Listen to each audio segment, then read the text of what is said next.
Blessing, please drop a notification on the group. I think she the marker somebody was removed from the call as a cause of turning on the recording. So if they were the one, tell them to join back. Is the way Google Meet works sometimes.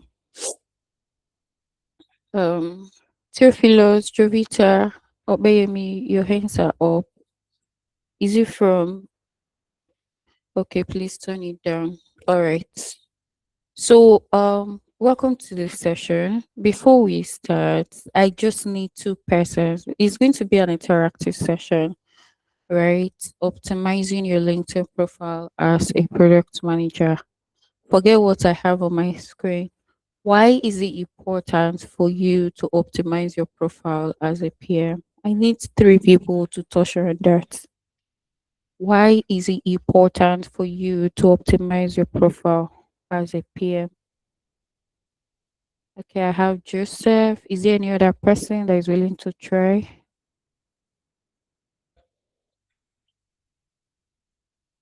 Okay, I have Lufunke and I have Theophilus. All right, Joseph, you can unmute and tell us. All right. Good evening. Please confirm if you can hear me, right? Yeah, I can hear you. So the three things one is opportunity, like job opportunity. The other one is visibility, and for me, the other third one is networking. Amazing, amazing. Okay, thank you, Joseph. Olufuke, let's have you. Good evening, everyone. So he Good has said evening. it all, but it helps employers, recruiters to easily locate um pro to easily locate prospective staff, prospective employees. So it helps one to be visible enough to be able to get attracted by employers. Amazing. Okay, thank you, Olufuke. Theophilus, let's have you.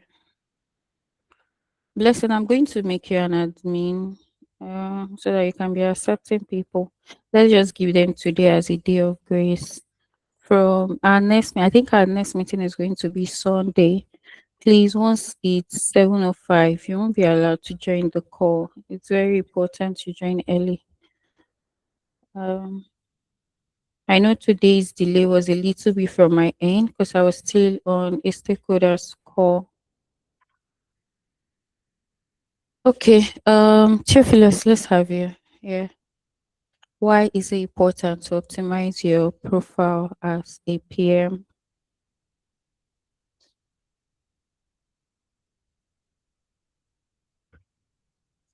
You are muted if you are speaking. Oh, okay. Sorry.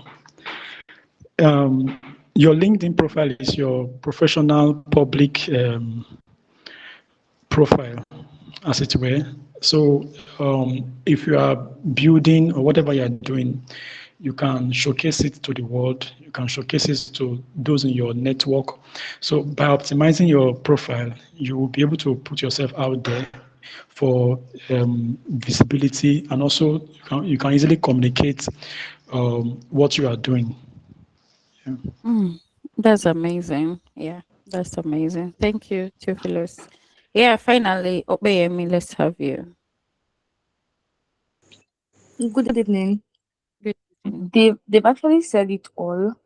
I was going to talk about visibility and how it could act as a CV. It could function like a CV in a way where you document your journey, everything you do, the processes and all of that. So it helps your visibility and attract the right attention or the right recruiter or employer to your profile. Okay. All right. So, thank you, Joseph, Olufoke, Grace, and Theophilus. All your points are valid, right? They are all valid. And before I delve in, is there any of us here that has been consistent showing up on LinkedIn before this program? Do we have anybody like that? Like you have been consistent showing up on LinkedIn? And when I mean consistent, I'm not saying like every day. You have a routine, right? You have a routine that you follow and you've been diligent with it. Do we have anybody like that here?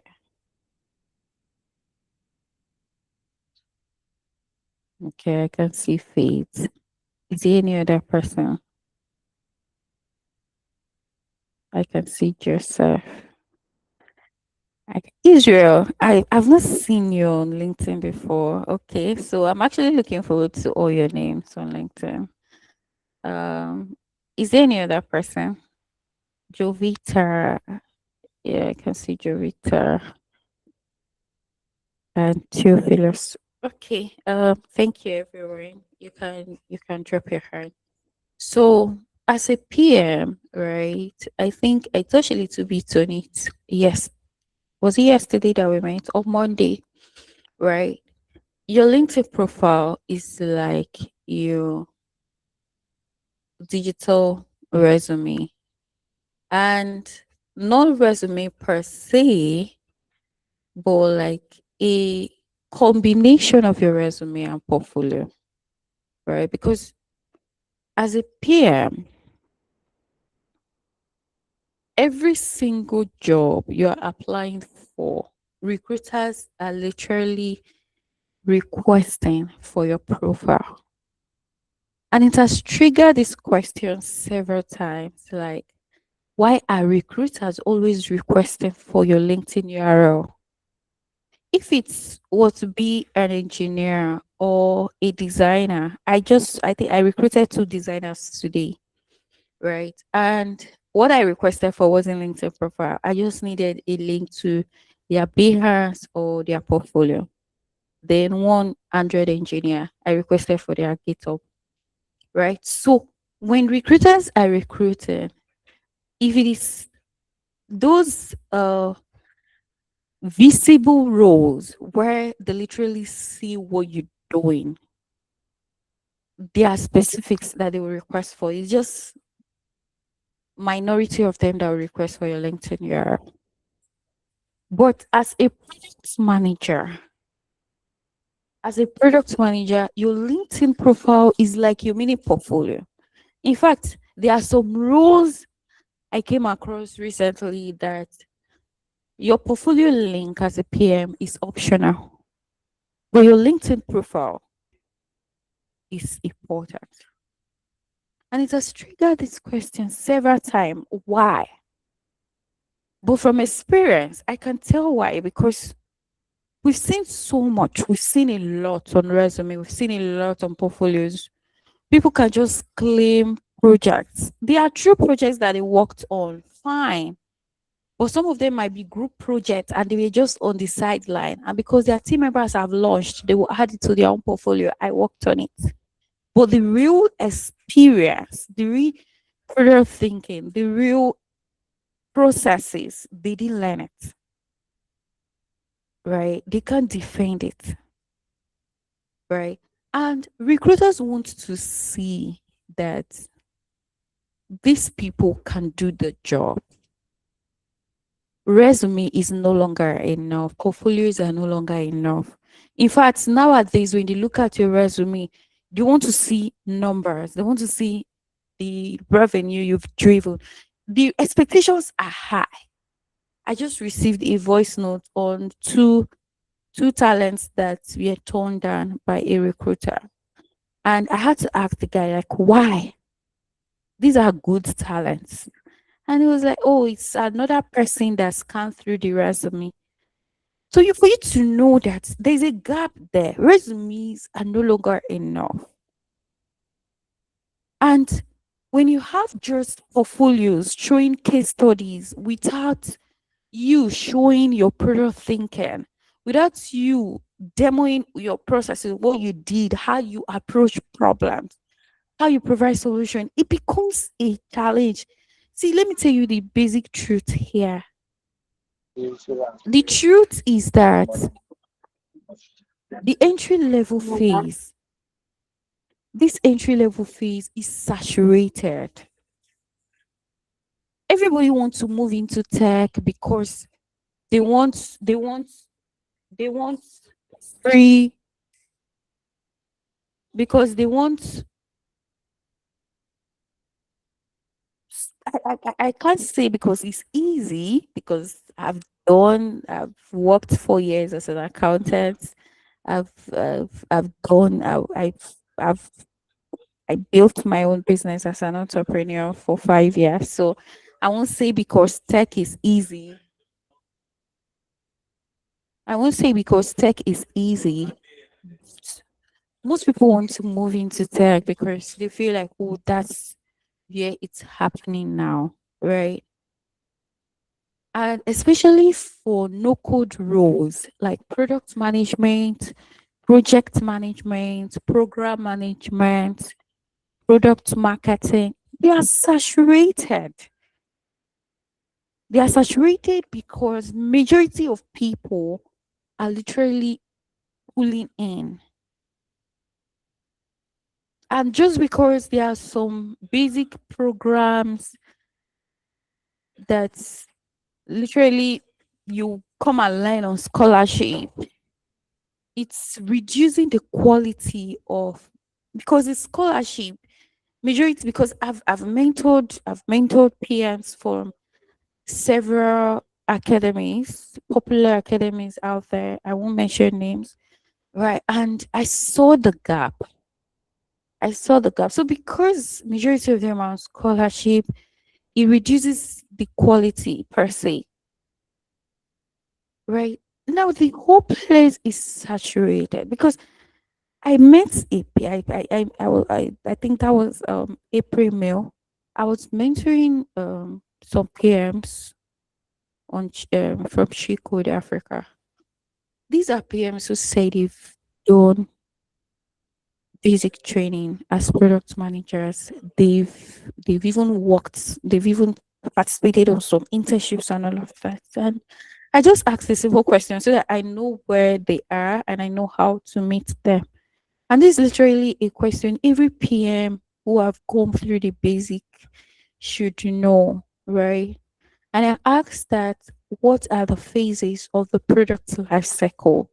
And as a PM, they all struggled to respond, like they all struggled to provide answer, right? Some were listing the development life cycle, some were listing different things, right? Some were even going into prioritization. And I asked the question, like, okay, what is your responsibility? Because I think it's just one person that was able to mention a few, right? And I was like, what's your responsibility in each phase?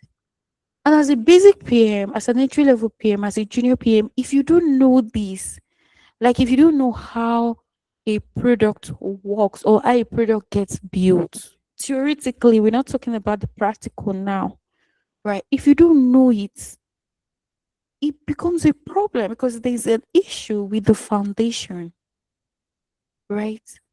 So recruiters have seen this gap several times. As a mentor, I've seen it several times, right? I've seen it several because there are some PMs here. It's not like they've gone through any structured training that gives them that solid foundation, that solid foundational skills that they can build their career on, right? Some they've been self-learning, Udemy, YouTube videos. It's totally fine, right? The advice I give to entry talent is that you use free resources to determine if that's the tech career you want to pursue.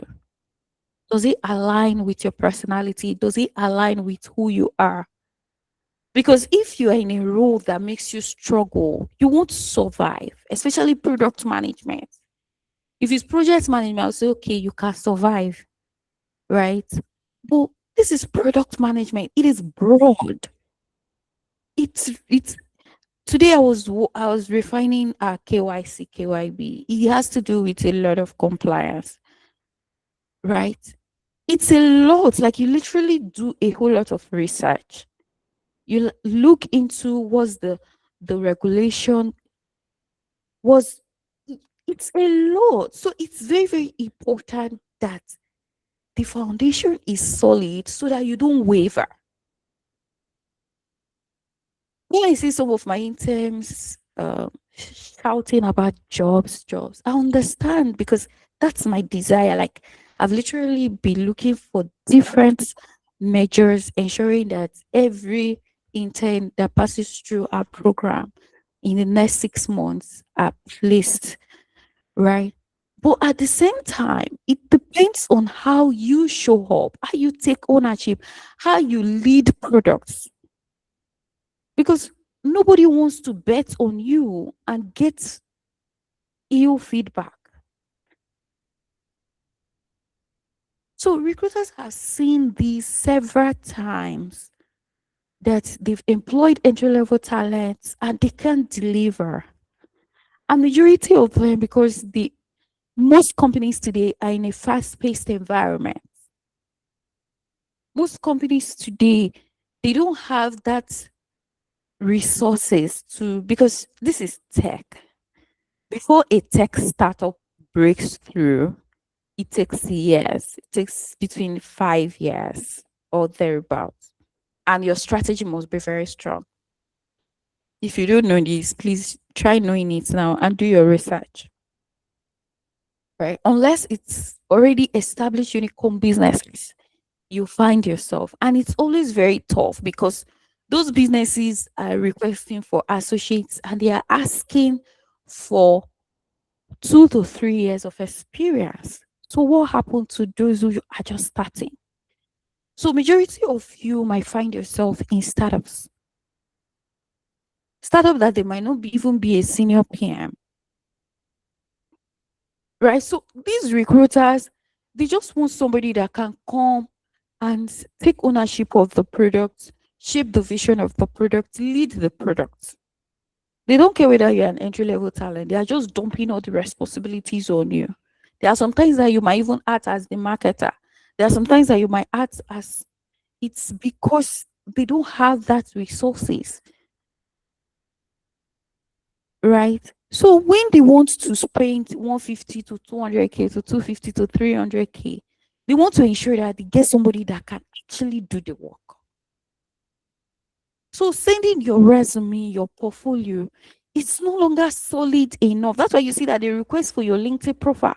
And when they come to your LinkedIn profile and all that they are seeing is just how to write a PRD, how to do this, how to do, like literally everything everybody here right now has learned during their foundational training. You are coming back to share it on LinkedIn. It doesn't help. So when you are coming to share, they want to see how you think. They want you to see how you handle problems, how you solve them. They want to see how you approach challenges. What is your approach towards building? They want to see your tenacity. They want to see how proactive you are. They want to see, like, is literally sometimes beyond what you can do as a PM, but how you can take ownership.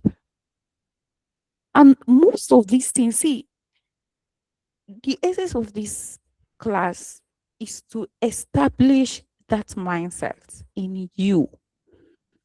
If you can leverage this, if you can leverage this and maximize it, trust me, where others are struggling, you wouldn't. Because myself, I'm a testimony of that. And I can tell you for a fact that it doesn't take much for them to see the talent in you if you know how. Because ask me, look for JDs. What are they looking out? What are recruiters searching for from entry level talent? Now look at yourself. If I'm asked to conduct research, can I do it well? If it is problem discovery, can I do it well? If it's data, can I make data informed decisions? If it's project management, can I lead a team to deliver a project? You look at JDs, you identify your gap, and you improve on your gap.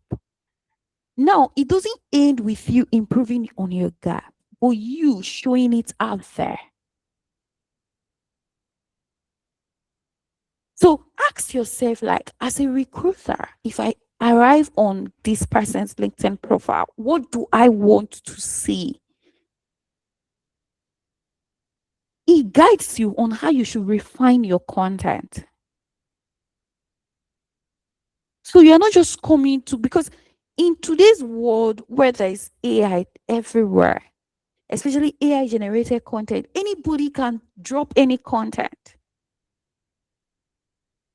It takes somebody who have an understanding to put in their thoughts into writing and refine it with AI and post it. Ensure that what you are sharing sounds like you, not like an AI.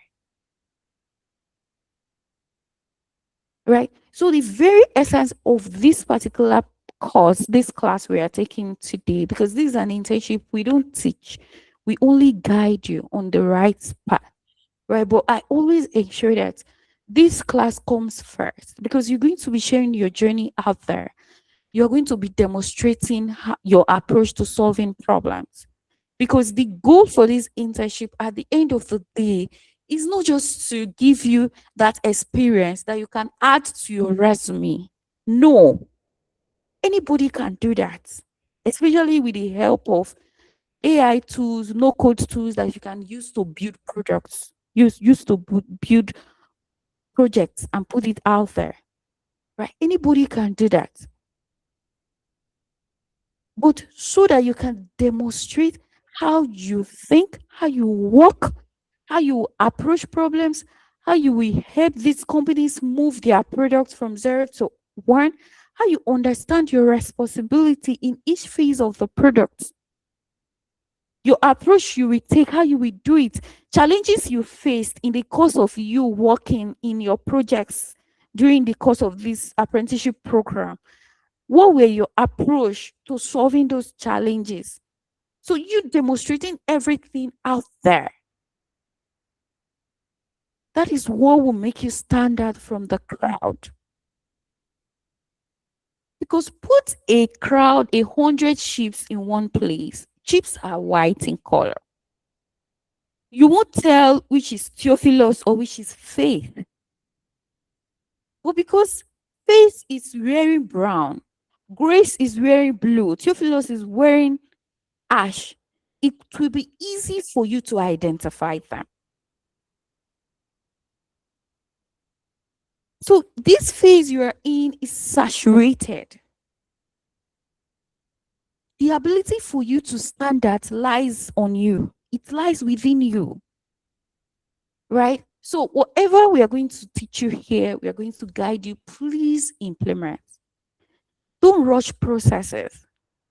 Sacrifice your next 12 weeks so that at the end of the day, it yields result.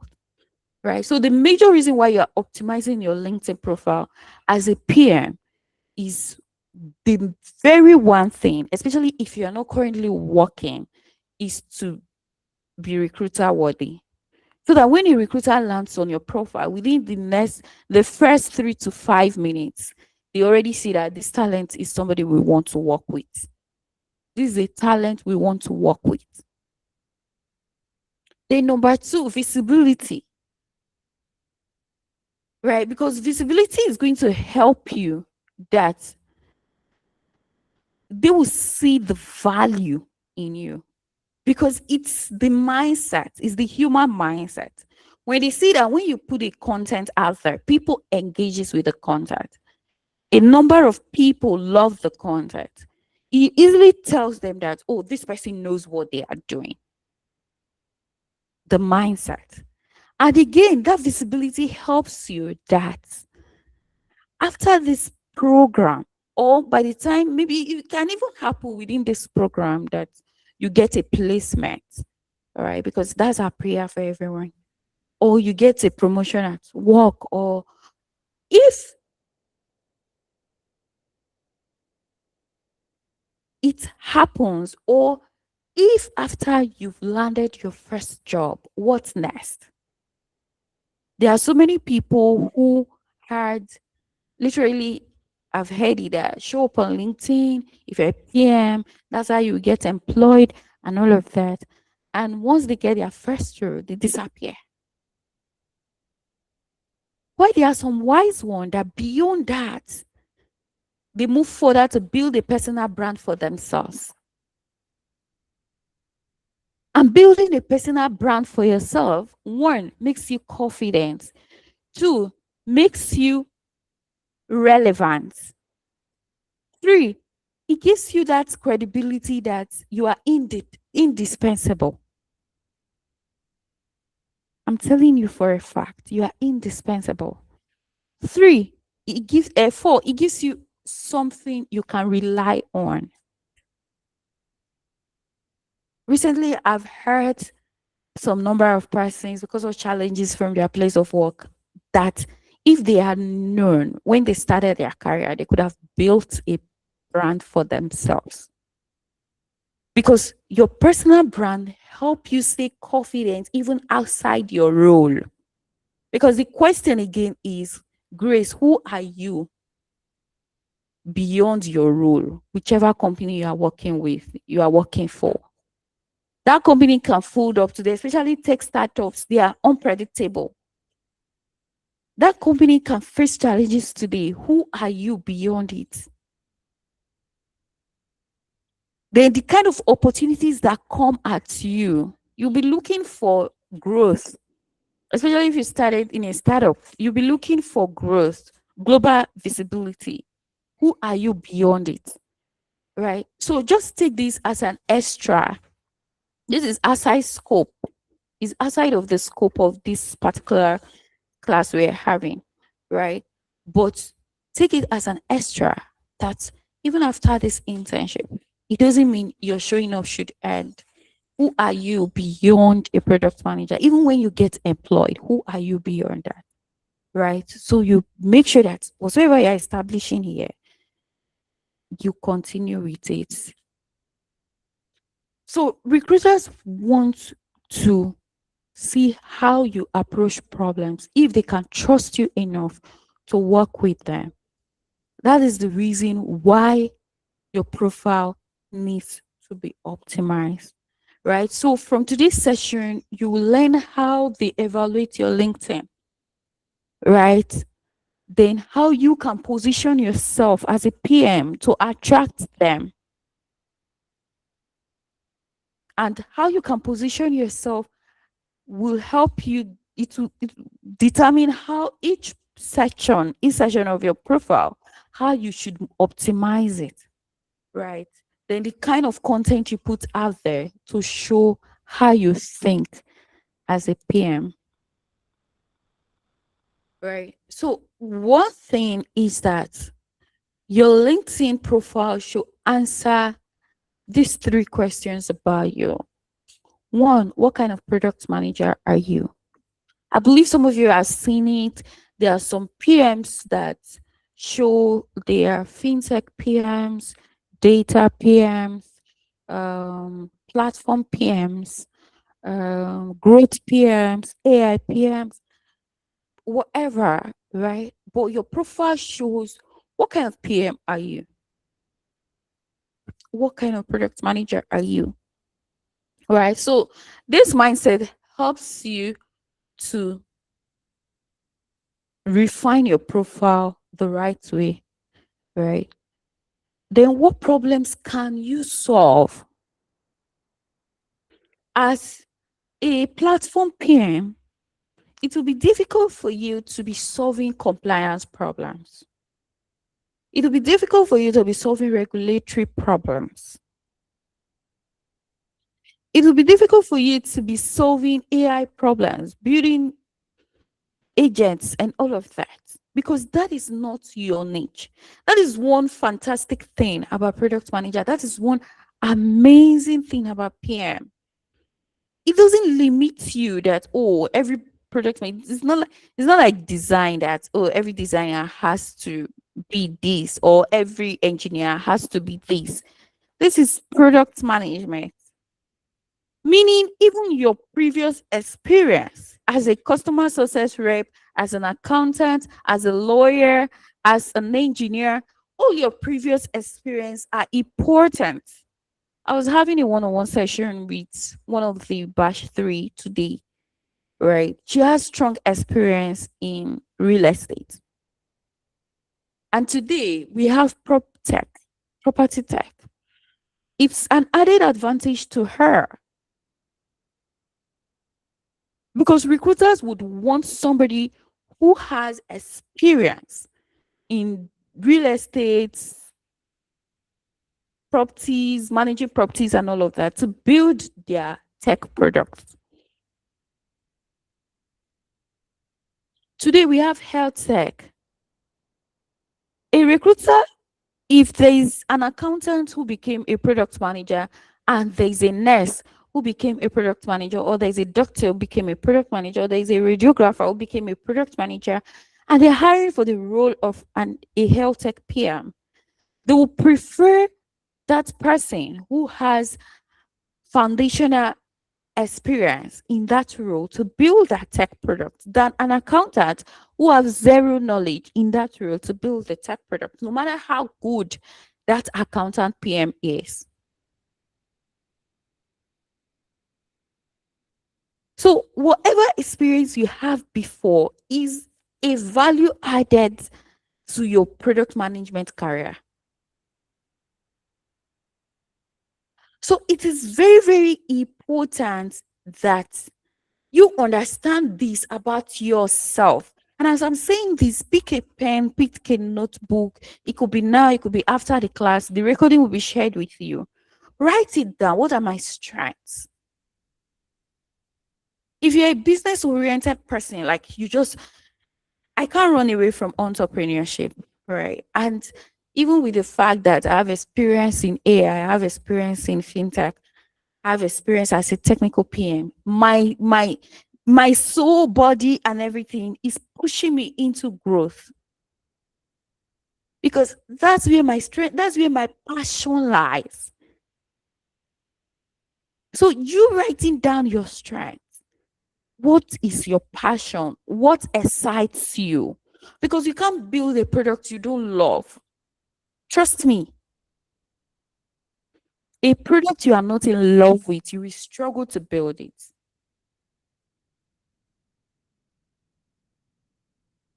Because again, this role you are in is one of the broadest and most demanding role ever.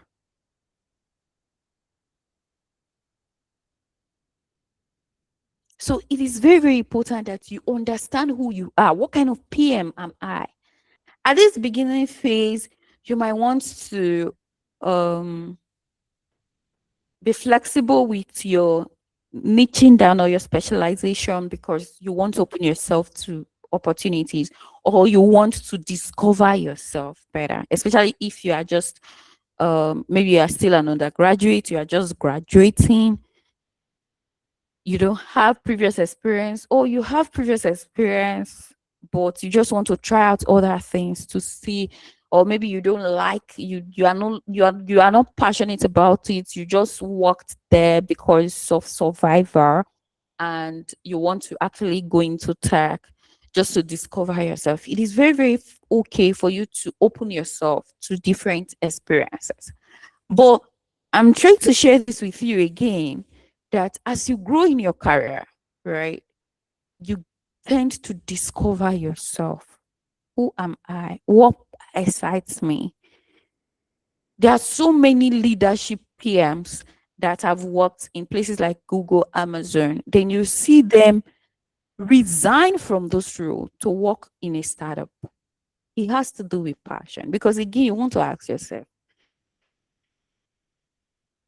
right? So what kind of PM are you? What problems can you solve? And this comes from your experience from learning, your experience from practicing, which is what you're going to be doing here, then your experience before you pivoted into product management. What can you prove?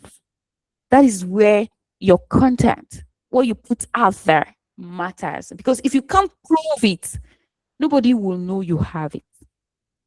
I came across a lady's video today when she shares that she's a very strong introvert, but she has to break free. And it helped her to get opportunities in 5 different countries. Like, she was intentional about relationships. She had to build relationships. And most of those relationships contributed to how she was able to get opportunities in 5 different countries. She's a designer, a product designer. Right? So if you cannot prove it, nobody will know. A candle is irrelevant if it's under the table. A candle is irrelevant if it's under the table. Your skills, no matter how good you are as a PM, it's irrelevant if people can't see it, if people can't testify to it, if they don't know it, it is irrelevant. Right? So if a recruiter scans through your profile in the first 10 seconds, should they shortlist you? What will make them shortlist you? Will they see your value immediately? Or they'll just see random content? Oh, they said we should show up, so I'm showing up. Product pointer said we have to show up, so I'm showing up. Is that what they're gonna see? Or there's gonna be seen we built an MVP. Those are literally every random thing. Show what you did, like prove it. Like, go for that, go the extra mile, invest in your content. Before you write, define the objective of your content. Now put it in the front of a recruiter. If a recruiter sees this thing, will it capture their attention? Will it show my value? Will they see my value? These are questions you should ask yourself. Right? So I said something at the beginning, right? Because I think Grace mentioning that your LinkedIn is just like your CV. Yes, we understand, because it showcases what you can do, your achievements, right? But again, I mentioned that it's a combination of your CV and portfolio, because it shows the proof of your work. A designer will send me Behance, will send me Figma prototypes. An engineer will send me their GitHub link, projects they've worked on. They can even combine links to website, web app, mobile apps that they've worked on and share with me. But a PM, what do you have to show? Is it the products? Because if you embed your live products on your resume, I built a website, right? Let's say I work with Amazon. I embed Amazon website link to my profile. It doesn't immediately tell the recruiter that, oh, this person is worth recruiting because they were a PM at Amazon. No. Or they worked on this product. So no. Right? Because you are a PM, so they know that you were not the one who built the finished work. You were the one who shaped that particular product and ensured that it comes out well at the end of the day. And you should be able to demonstrate it, that this was the process I took. This is how I align my team members. This is how I handle trade-offs. This is how I was able to unblock them. This is how I was able to mitigate risk. And this is how we're able to push to production.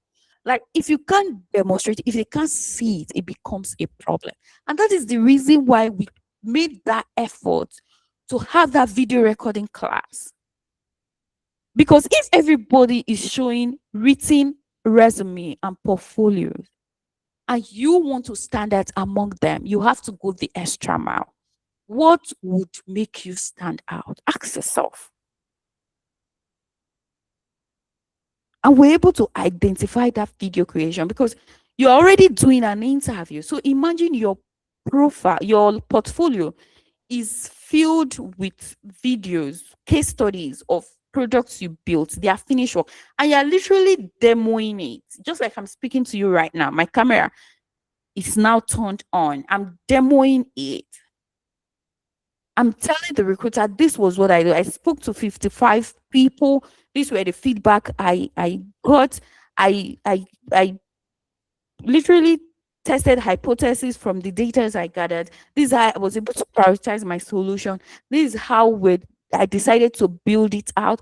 This is the process I use in terms of user testing and iterated on the idea before we push to production. Like if you can walk a recruiter through like that,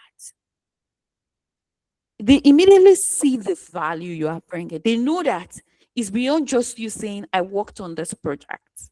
Is you demonstrating it that you actually worked on it. That's the reason for that video creation class. And you're going to be doing it every week. While it is compulsory, it is left for you. If you don't put effort in it, it is left for you because we want to share by the video you are creating, you put in effort and you share it out there. Let them see what you are doing. Right? So this is why your LinkedIn profile is important. Now, let's come to optimization. Starting with the very top, you have what is called LinkedIn banner. Right? That LinkedIn banner, many people treat it like is their table where they eat food or their table where they keep their PC to work. Your banner is like your billboard. It's where your value statement lies. It's where I see it like your profile goal.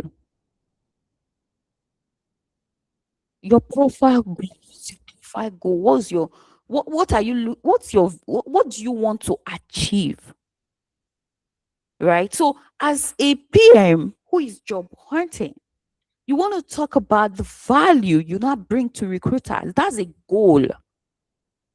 You want recruiters to be able to see you that you're a talent worth recruiting, right? So your goal is to make the profile standards to be recruiter worthy, right? So your banner is your billboard.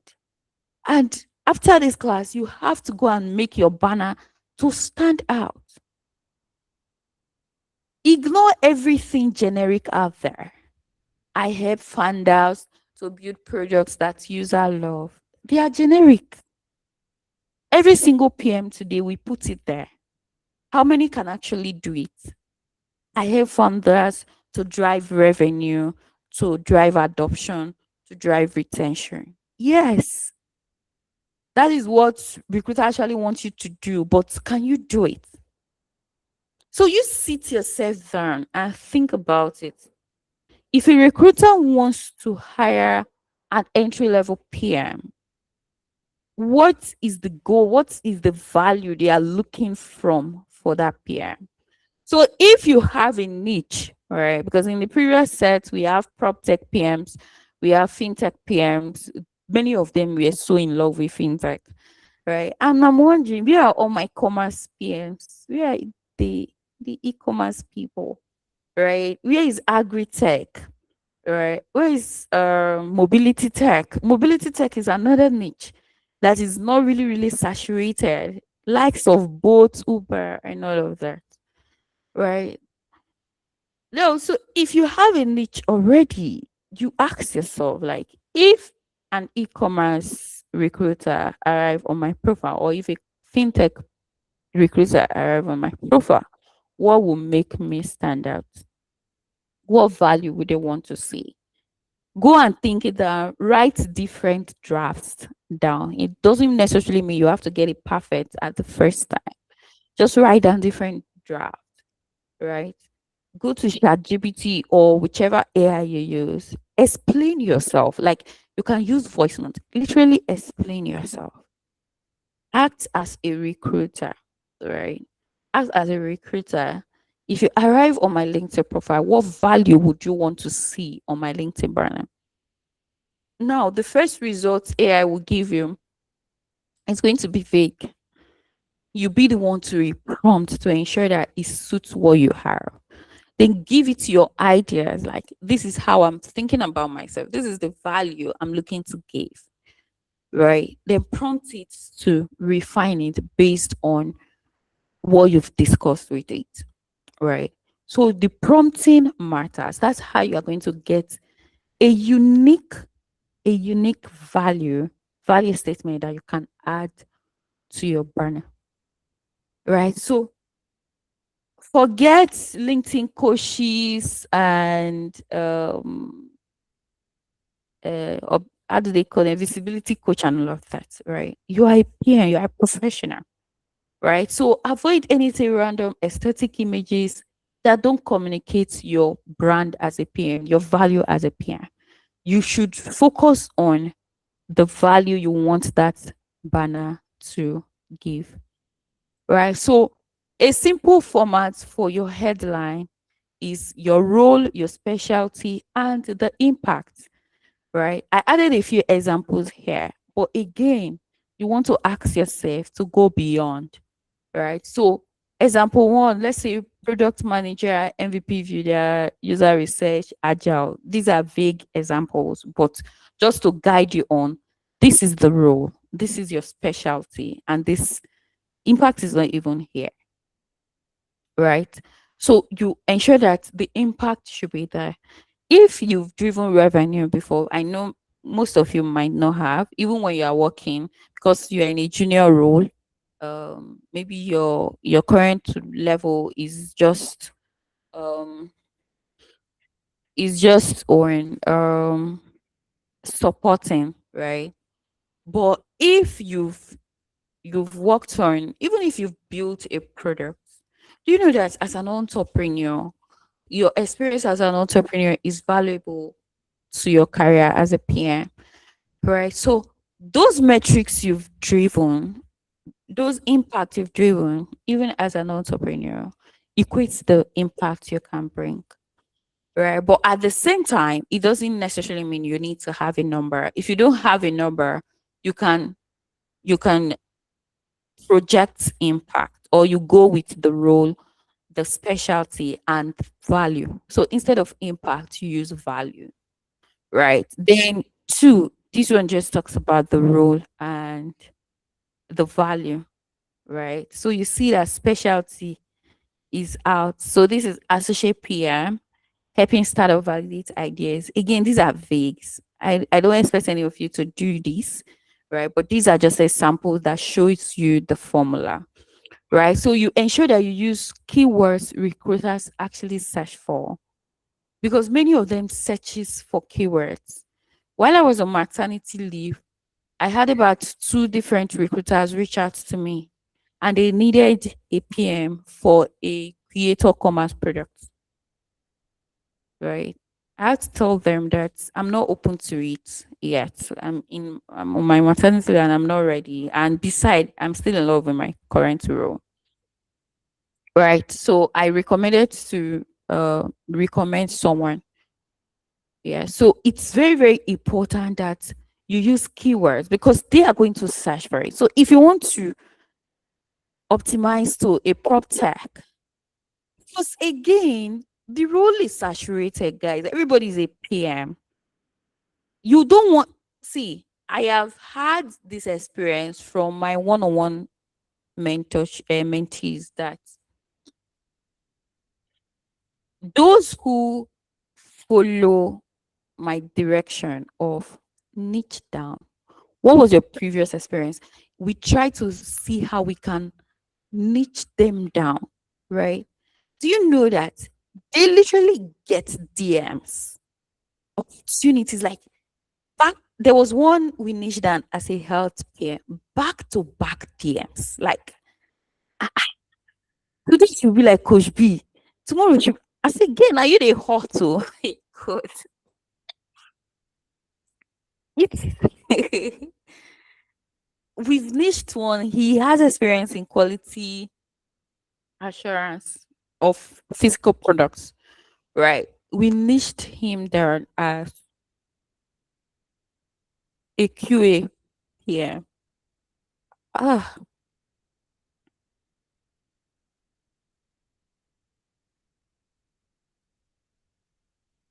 it's it helps you. It singles you out from the crowd. It singles you out from the crowd. Like, it helps you literally stand out. Right? So if you want to, sometimes you are always tempted to say, well, this is entry level. I should just open up. It's temptation. I know, because you just want to. The truth is, be flexible, right? Especially in this level, so that you can gather enough experience, get employed as soon as possible if you haven't. But again, if you have the ability to niche down, I always advise it, right? But then follow your heart, right? Because it helps you stand out amidst the crowd. Because recruiters, when they go there to search, they are not just going to search for product manager. They are going to search for fintech PM. They are going to search for creator commerce PM. They are going to search with keywords, agric tech PM, ed tech PM, right? If you can stand out, it will help you. It will help you. So next thing is your about session. How do you refine your about session? Right? Please know this. Your story is your strategy. People don't just want to come and read framework. They want to read a story. Right? It's your about session is not static. It's something you refine over time. Right? So there should be a hook. The hook should be a problem. It should be something that drives curiosity, that makes somebody want to continue reading. Right? Now, what should that hook be? I just gave a simple template here. It doesn't mean you have to follow it back to back, but you should know that your about session should have a hook. What do you do? Right? What do you do? How do you work? Now, what is the proof from your work? What are you talking to? This is just a simple framework. Right? This is just the simple framework. Now, I started my career as an administrator, but I became curious about something else. What do some solutions? Why do some solutions work beautifully for people while others fail? And another angle you want to look at it is, why do some startups fail even before they make it into the market? Why do startups fold up even when they have, let's say they were even financed, like they were backed with all these accelerator funding, YC, 500 and all of that, right? Why do they fold up even with all those resources? These are some of the questions that have driven a lot of people into product management. Right now, what do you do? That curiosity led me into product management, where I now turn complex problem into super useful digital products. How do you work? I start with people, understand the user, test ideas quickly, and refine until the solution truly works. What proof do you not have? Because it doesn't end with just saying it. Recruiters today are looking for proof. And you want to say it, that from mobility platform to travel services and e-commerce app, it could be one platform. You've worked on capstone projects. They add to your experience, right? Because if you had taken that program in a structured academy, definitely they will send you out there, right? In our accelerator program, from week one, you will start real hard work, real field work. The accelerator program will treat it like you are already on the job as a peer. Right? Is that structured? So, and I know some structured academies like that as well. Right? So those projects you've worked on, you start building your portfolio from there. Those projects you worked on, I think 3 days, was it 3 days or 4 days? 4 days after the accelerator program, one of my PM got a placement. And he was still in school. In fact, he was in his final year when he was taking that program.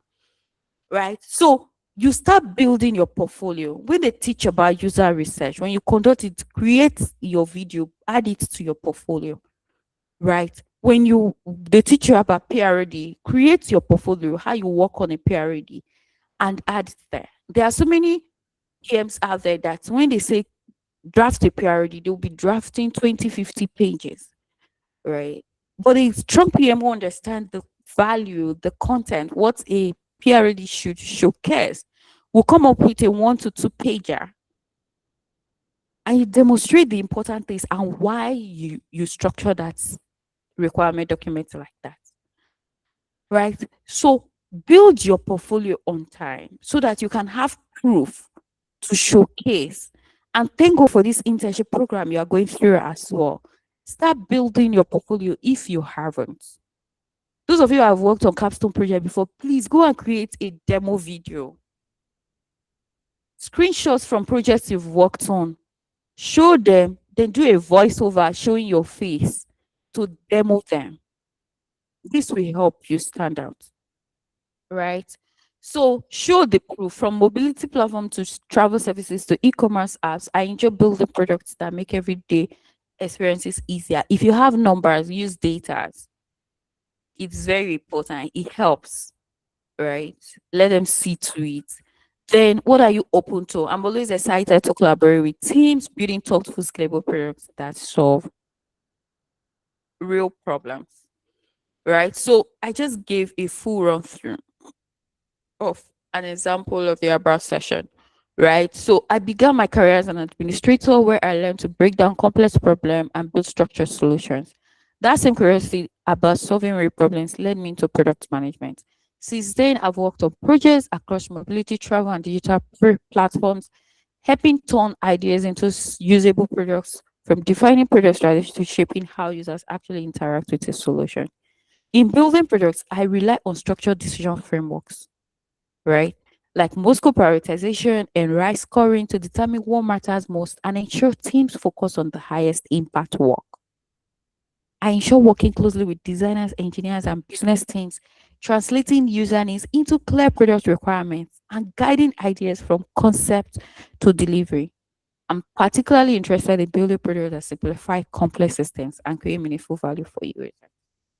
So even if you have data and it's added to this, like this alone, as simple as it is, I want to know more about you. I want to invite you for an interview. I want to see how how you were able to work with those designers, the challenges you face.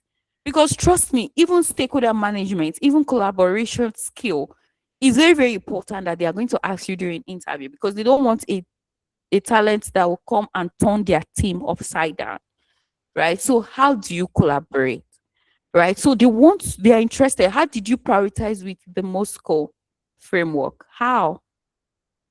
And this is an important question they will ask you during interview as well. What makes a feature a must-have? What makes it a must-have? It's not just for you knowing it. What makes it? Why should it be a must-have? Right? So you have to understand this. So let's proceed. The next session is now going to be your experience section. Right? So your experience section should have context, your role, your actions, and impact. Right? Some people just list their roles and leave it there. It doesn't help. It doesn't help unless the you are not job hunting, of course. Like me now, I think my main stack role, I didn't actually list anything there, but every other one I listed. Right. So unless you are not job hunting, and if I'm looking for other roles today, I'll go and add to it because, of course, I want that profile to stand out for recruiters. Right. So, contest what products, company, or problem were you working on? Product manager, Evendi, product manager, Amazon, product manager, Jumia. You want to put it there, right? Some people even go as far as product manager, Piggyverse, platform management, product manager, money point, compliance, because those are roles, specific roles, right? So now, what were your responsibility in the product team? Right? You add your role, right? Sometimes you don't necessarily need to add that. Um, you don't necessarily need to add your responsibilities. What they majorly want to see is your achievements, right? So, but the bullet point should contain your role, right? So you led, you were the one who, what other term am I going to use now? You developed, right? You led, you developed. Um, there are just many, right? Depending on what you did, right? So you start with your role to state your achievement, right? So what you did at the end of the day, they will ask you to add skills. You can add the skills, then the impact, right? That's the metrics, the outcomes, not just the output. What was the outcome? So your achievement is very important, right? Because when recruiters sit there, it assures them that this person can actually do the work, right? They can show ownership, they can make decisions, and they know how to track their results. So, for example, product manager intern, fintech startup, right? What are the actions? Led product development initiative, conducted 100 plus user research to identify user pain point, prioritize features using RISE framework, collaborated with engineering and design team. You have to now merge them, merge your actions with your impact. What were the impacts? Improve user engagement. So you conducted 100, you led product development initiatives, and at the end of the day, it improved user engagement. Or you conducted 100 plus user research to identify user pain points and help you reduce onboarding friction, right? You prioritize features using the RISE framework, and it helped you to, what's the achievement? You put it there, right? So it's very important that you refine this and add it to your experience section. So always highlight outcomes or results, even if they are estimated improvements. There are some time when I started, what I did was, when 3 months into my product management training, in fact, while I was on the training, I started getting voluntary roles. Excuse me.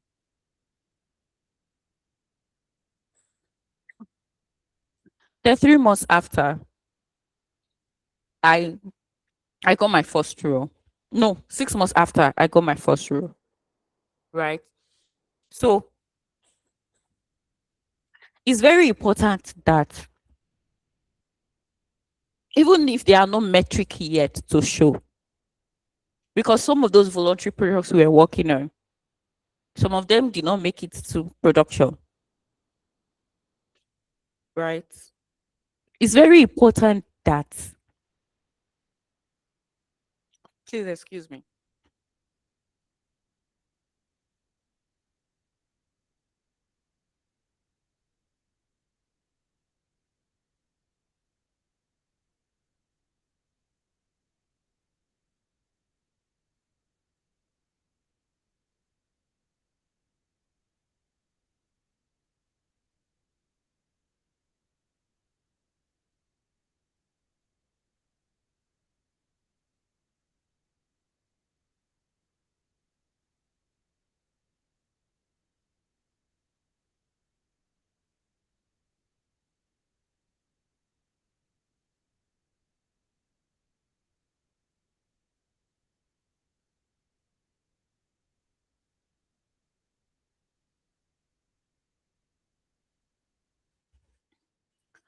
Okay. I'm back.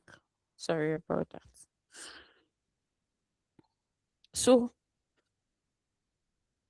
because some of those products we were working on did not make it into production. Right. So what I was doing there, I had projected metrics. So I led a team of engineers, designers to work on an EdTech platform, or I led a team to build an MVP, or I reduced this projected to gain so and so percentage of user activation, to gain 1,000 user adoption during launch or after launch. right? Every single metric I added were projected metrics. I think it was just one or two of my projects that were live. Right. Every interview I attended, right, they will always reach back. I think at a point I attended about 5, 4 reached back. Right. So I had to prioritize the one I want. So these things helps you stand out. For the fact that you've not worked on a production product doesn't make it less impactful, or doesn't make it that, oh, your portfolio will not. Mm-mm. You put it there that these are projected metrics. They see that you know what you are doing. You might be an entry level talent, but you know what you are doing. Right. You are demonstrating. And when you are invited for an interview, you can literally demonstrate it. Define product management without actually defining it in words. How do you manage your product? Define it. Right. So it makes it easier for you to work on. So always highlight those outcomes, even if they are projected outcomes. Then the next thing is your skill session. What are the key PM skills? This is not where you should list 200 skills. Because again, you don't want it to lose value. So think about the major skills. You can get these from existing JDs. I just picked a few and added here. So if you are niching down, you can get it from your niche JDs. What are they looking for? Right? Then add them. I think LinkedIn for top skills, the one that they will feature, I think is 5. When you are working on your about session, you add that one. Then for your skills that accompanies your roles, you can add as many as you like. I think it's still 5 also. I think so. Then people can endorse for you. Your team members here during the course of this program can also endorse for you. Right? So first thing, when you want to list them based on the hierarchy of which are your top skills. How good are you with certain strategy? How good are you with research? You want to list them in that format. Then next is your content. On your LinkedIn profile, beside or after your skill session, there is voluntary role. So if you have worked on any voluntary project, you can add them. There's recommendation. So if you've, for those of you who have worked on some projects before or who are currently working, you can get your team members to write recommendations for you. It also boosts your trust level when recruiters arrive on your profile. Right? Then the bata of them all that shows your thinking is your content. What's your content strategy? Right? Who are you? First and first, who is your target audience? Right? Your audience are not LinkedIn influencers. Hmm. For years, majority of people get this thing wrong. Let me break it down to you. You see those top LinkedIn influencers, creators. By the time you 7 a.m., 6 a.m., you are under their comment section. By the time you now make your post about product management, about your thinking, even if they want to engage, trust me, even if they want to engage, they don't know what to write. And the life is moving very, very fast. People just want to drop it and move. Right. They just want to drop it and move. So even if they want to engage, they can't relate because what do they know about user research? They might know that, oh, research is important. There's something they call user research, but do they want to sit down and think and then give you an answer? No. is the reason why by the time your own content goes out, it's cricket. Why? Because you've spent time feeding or feeding where you are not valuable. And if there's anything that makes LinkedIn work, like one thing that makes it work is engagement. One thing that makes your content become visible is engagement. Engagement equates visibility. Engagement equates community. If you have a community, it makes your it improves your engagement level, your engagement rate. And when people engage on your content, it makes it visible. The algorithm pushes it far. Oh, people are engaging. People love this post. People want this content. This content is valuable, right? So it's very, very important that you understand this. Right? You understand this. Now, how do you strategically write your content? I have already shared this at the beginning. You are showing up, you define your audience. Your audience are one, recruiters, HRs, companies, right? You can write down list of companies you want. You can target 10 to 20, right? And ensure that you are showing up. Then your peers, product managers, because those companies, those HRs, they won't come to your profile or your post or your comments to come and drop comments, right? So you now engage with your peers, other peers who can relate to your content, and they'll be able to comment, right? You now relate with them. So it is very, very important that you understand this. Because at the end of the day, if nobody engages with your post, if it's only 5 people that like it, no single comment, it becomes a challenge. It becomes a challenge in the sense that when a recruiter arrives and they see the 0 likes, 2 likes, they'll be like, I'm not sure there's any value here. But when they are seeing good engagement rate and the open comment section is, they are seeing thoughts. Trust when see, let me put something out there. As a thought leader on LinkedIn, as somebody who gives value on LinkedIn, you might not be going viral every day. Even those visibility coaches know this, right? And they say it all the time, right? Your post might not even, sometimes it might do 100, 150. It might not go far, but you'll be surprised that if you give out value, your comments sometimes even outruns your likes because people are there commenting value because they've benefited from it.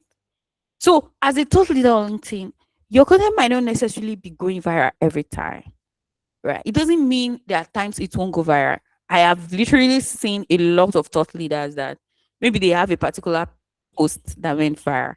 By the time I open their profile, you'll be seeing posts that are 24 likes, that are 20 likes, that are 10 likes, right? So it doesn't mean it doesn't go, but the algorithm recognizes you. Your audience recognizes you, right? And when recruiters come and they see those things, it encourages them.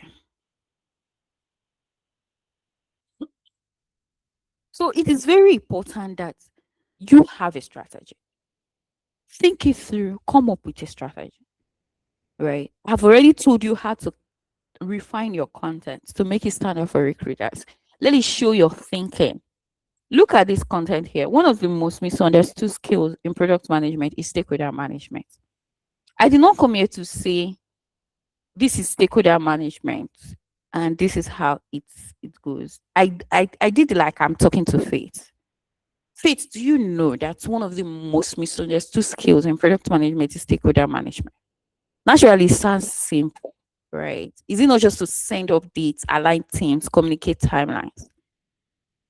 Anyone who has actually worked as a product manager knows this truth. So you do it like you are, like, let it be something that somebody is reading and they are in love with it. like they can flow. And when they want to comment, they can naturally drop comments. Right. So I'm not coming to say what I see some what is product management. Product management is this and that. Or we were taught so and so. Don't come and tell us you were taught. And I want you to know it from here, even during the internship. Don't say we were asked to go out and do research. Don't write your content like that.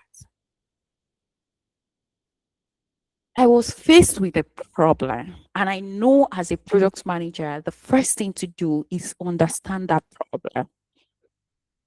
I spent 24 hours, I spent 48 hours understanding the problem, trying to understand what is the root cause of this problem. And I know one of the good things that will help me understand this problem better is to speak to my users. I'm not coming to say, oh, they gave me a task to work on user research and I did this. I spoke to 55 people and they said they are facing the problem. Own it, write it. That is the best way to show up, to show your thing, to show your approach, to show how you solve problems. Right?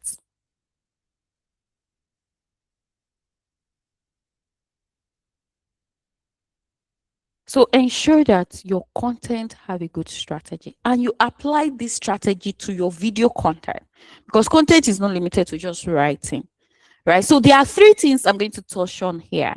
They are not part of this slide, but I'll touch on them, then we wrap up, right? So 1, content is not just text content, right? We have video content as well. And video content, like what I just explained before, you can be showing screenshots, because when you go out there, you're speaking to your users, you're going to take screenshots, right? You're going to snap, you're going to video the ones you can video, right? And you're going to blend all of them and do a voiceover to demonstrate what you did. I was speaking to Ahmed. Ahmed said this and that. I spoke to this person, she said this and that. You are literally going to demo that, right? And you put it out there, let them see how you approach these problems, right? Then we have test content. When you are posting a test content, ensure you accompany with a visual, not AI generated visual. Not AI generated. It's going to cost you a lot, right? Use your if you have good pictures, use it. If you are starting out, I will advise you use a consistent picture. If you go to my profile today now, you'll be seeing just this my profile picture, because I just returned to LinkedIn, right? Most of my audience have moved, definitely, right? Starting now, trying to revive my audience as I return from my leave, it's very important they get familiar with that face. Then once they get familiar, I cannot go back to using different good images. It's important you use visuals that stand out. It helps your content goes far, right? So don't use AI generated flyers that will not sell you, right? Use your picture. You can, if you want to do a flyer, you can do it. You cannot add it with your picture. It's very important you accompany because visual contents do well than visual content without visual. So if you just write a text without image, nobody wants to, because it doesn't draw attention. That's why you see that if for those of you who have been showing up on LinkedIn before, you must have heard this, that you can literally spend hours refining your hook, the hook of your content. Writing the body is very easy, but that hook, that's where it lies. Because if you can hook somebody to continue reading, it becomes a problem, right?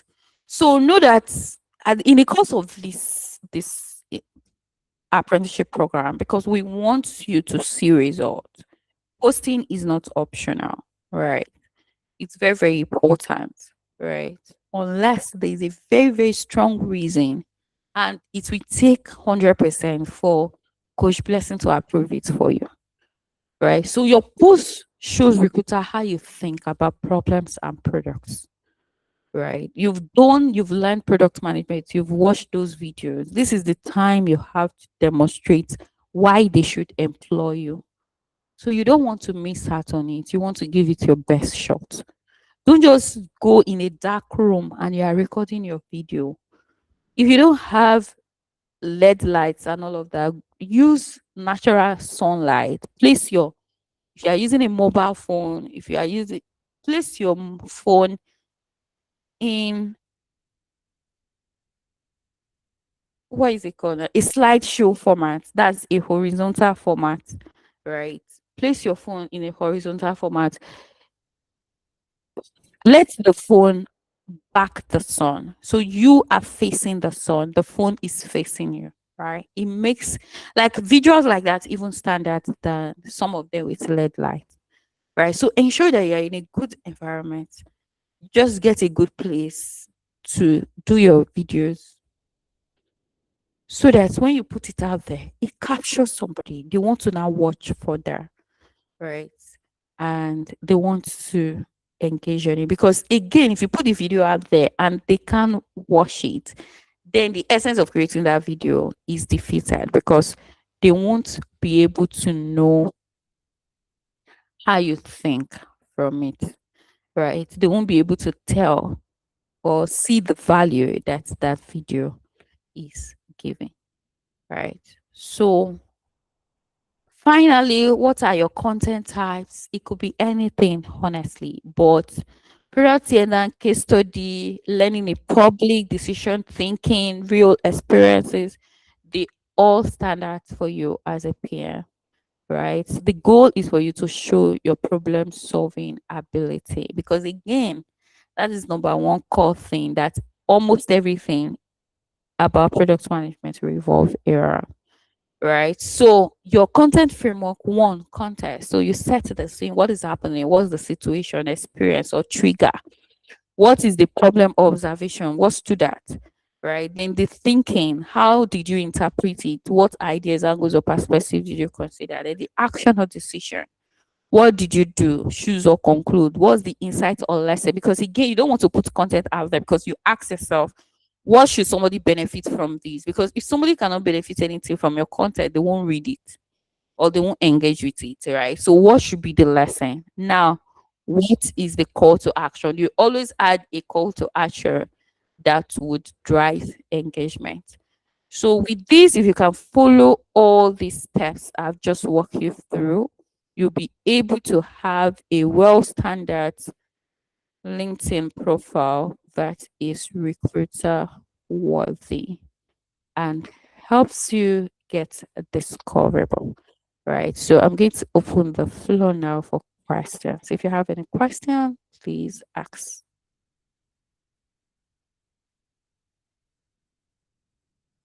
Thank you, Taiwo. Thank you, Tubular. Thank you, Bina.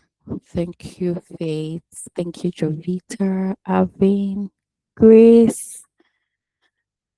Okay, please ask me questions. Any question? Yes, I have Faith. Is there any other question? I don't like follow-up questions. So once I answer Faith, please know that you won't be able to ask your question. Okay, I have a Kanji. Is there any other person? Please ask me questions. So it's very important you ask questions now.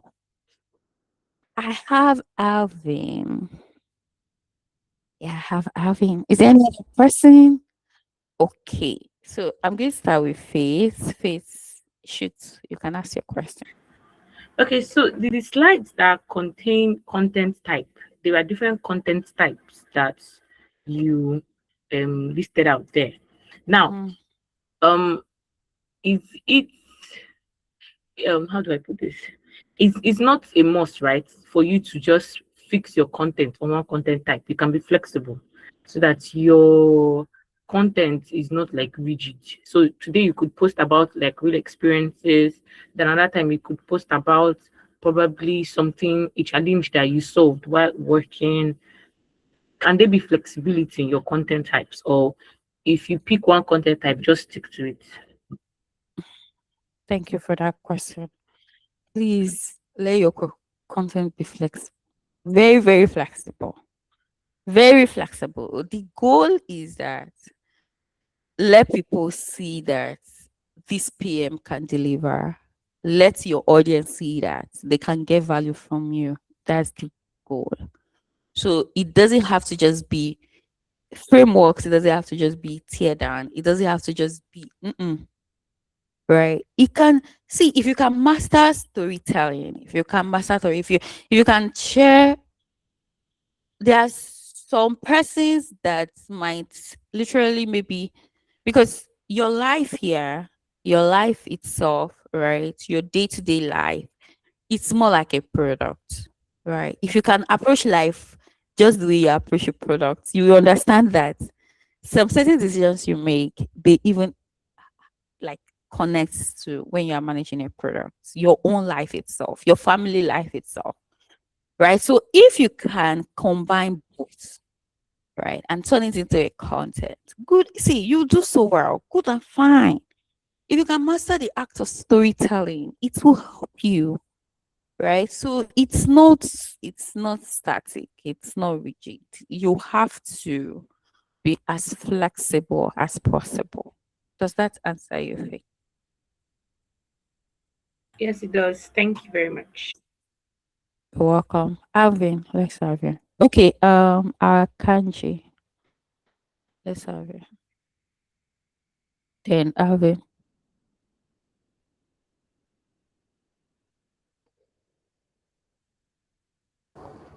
Can you hear me? Yeah, I can hear you. Okay, so my question is still concerning content. Concerning content, is it ahead of the flexibility part, but like if a form of method of content is working for you, like for example, you for your LinkedIn, you do articles, or if you're doing a video, it's mostly a faceless one, and you see that it's working for you, can you still continue with it, or you try out a new thing? Okay, let me get your question. You are saying if you have been creating content on if you have been creating video content and it's working for you, should you stick to it or you have to blend it with test content? Is that your question? Yes, ma. Honestly, I'm in love with video content because it does magic that test content won't do. Right? People are on the go. They don't even want to read. If they can see a video that showcases what you are saying, what you are writing. There are sometimes that when I'm writing a content, I just want to put the camera in front of me. Like I want people to feel it the way I'm writing it. Right. So I just want to do a video recording to showcase it. But it's a lot because it's not just I have so many videos on my phone that are not edited yet. Right. So when you think about that editing time as a busy mom, working class, it's a lot for me. Right. So if you can do it, please Avin, stick to your video creation. The goal is if a recruiter comes to your profile, right, let them see value. Let them see what you bring to the team. Let them see what you are bringing to their company, right? So you can stick to it. It's oh, it's nice. It's amazing. Yeah. Does that answer you? Okay, Awal. Let's have you. Let's have you. Um, Thank you for this amazing session. Good evening. Um, what I would like to ask is that I have a TikTok account. I do post on TikTok because I have quite the following. I have about like 800 followers, and the topics I post about on TikTok are mainly motivational and mindset content. And I've been thinking recently, should I start talking about, career related topics? Because I just think that maybe my audience will just stop resonating with that idea. I don't know if you have an insight or maybe an advice on this. Thank you. Okay, so I'm going to answer this question in two phases, right? Even PMs need motivation, right? Even project managers need motivation. Although, one question you should ask yourself is, those contents, does it sell you as a PM or it sells you as a content creator?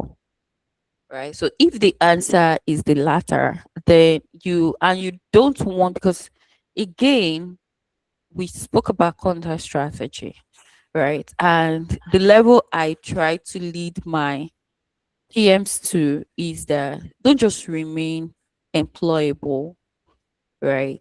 Be able to monetize that knowledge that you have, right? Because if you are good with creating content and you give out inspirational quote and you know your audience, you don't want to lose your audience. So that when you have something you are selling, your audience can buy, right? You don't have to like switch it, right? So if you feel like your TikTok audience, the motivation is pushing you, you are growing, you can leave it there, right? While your LinkedIn, you can focus on your product management, right? And it doesn't mean that all your content has to be PM, right? There are times you post motivational content as well, right? So you can choose to like, okay, Mondays and Fridays, I'll post these motivational videos. Then during the week, I'll use experiences to talk about my product thinking, how I think about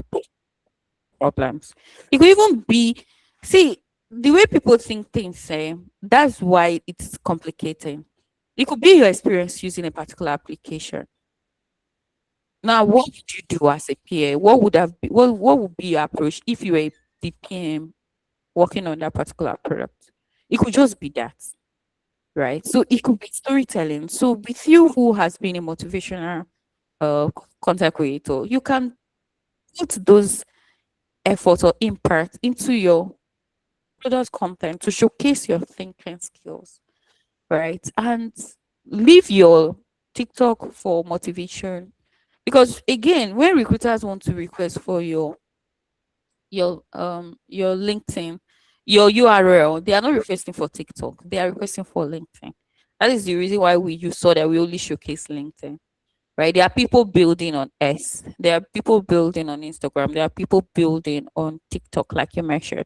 There are people building on Facebook. But in all the social platforms, it is that LinkedIn that they will request for. That is the reason why you see that as PMs, we prioritize the LinkedIn because, again, that is where you are starting from. So, somebody like you is already showing up on TikTok. You can leave what you are doing on TikTok. It's amazing, right? I always love encouraging people who are creating content. It's a lot to content creation, right? But for your LinkedIn, because you want to stay employable, unless maybe you don't want to work as a peer, right? You want to work as a content creator, you can bring that content creation into LinkedIn, right? And because right now the algorithm is favoring videos, so you can drop your videos and they will do so well. Yeah. Does that answer you? Yes, thank you so much. I really appreciate it. You welcome. All right. So without no other question, again, I'm wishing you the best in the next 12 weeks. Right. Put in your effort. It's not going to be easy. I keep saying it, especially when it comes to turning in your videos. Right. It's going to be a lot, but put in efforts. Ensure that your content standards so that you can showcase them. The company can help you showcase them. You can add them to your portfolio. As you are graduating, you are graduating with a healthy portfolio that you can start applying for jobs. Right? You can even there is something PMs overlook. Upwork and all these freelance platforms. you get gigs there if you just know how to showcase your skills as a PM. I think I recently saw a gig on just like requirement documents. Like your own is just to come and scope the project and write a requirement document. And I think it was he like is per hour, $200 per hour. So it's just see, it's there are so many opportunities, so many ways to sell yourself. If only you deny yourself that's that's comfort, that's convenience, and you unashamedly, I mean, how should I put it? Go for it. Trust me, you are going to shine. So, finally, Blessing, I'm handing over to you and to every apprentice here. I wish you the very best in your 12 weeks journey as an apprentice here at Product Pointers. Blessing, over to you. Thank you so much, Coach B. Thank you, thank you. Please let's appreciate Coach B for this session. Who is trying to join by this time? Thank you, thank you.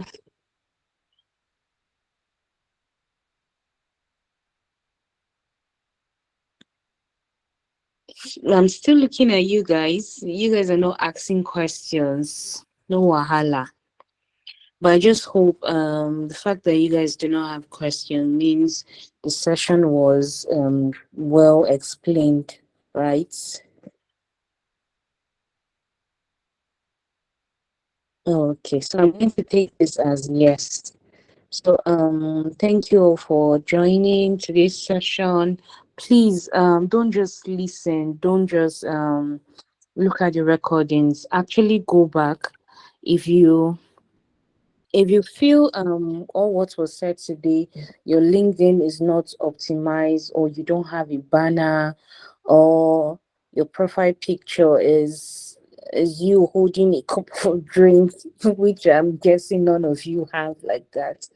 So you guys should go back and optimize it. Check what's it called now?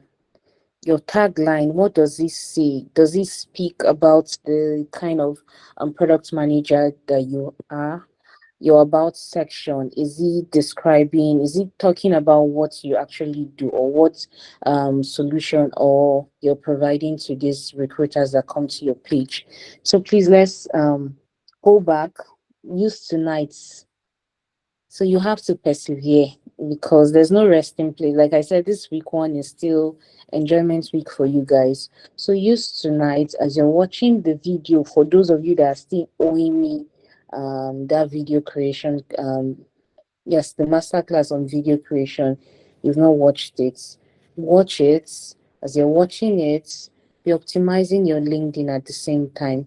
And for those of you that are yet to turn in your tags in the Google Classroom, please use tonight to do it.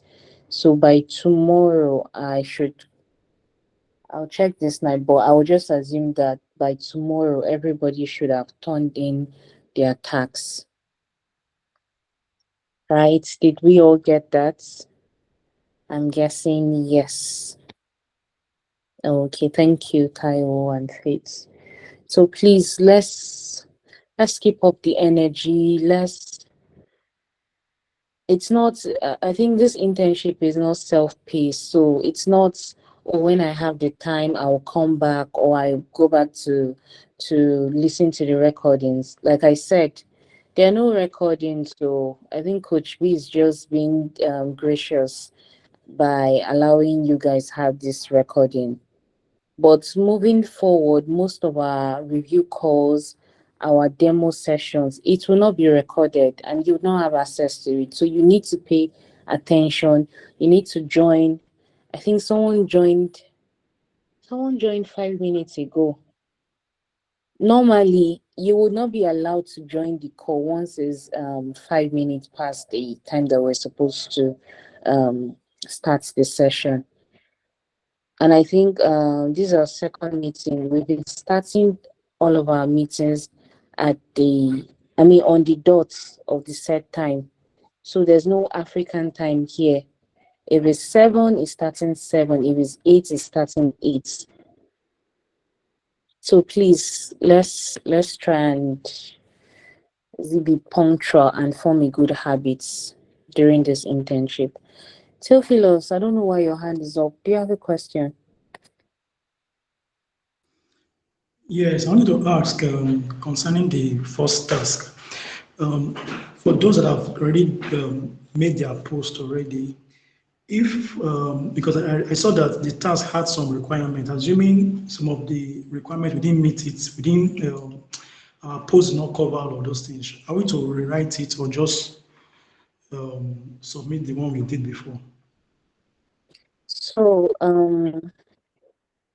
like I think I mentioned in the beginning of the task. So I think this week 1 is your grace period. I would not ask you to go and repost, right?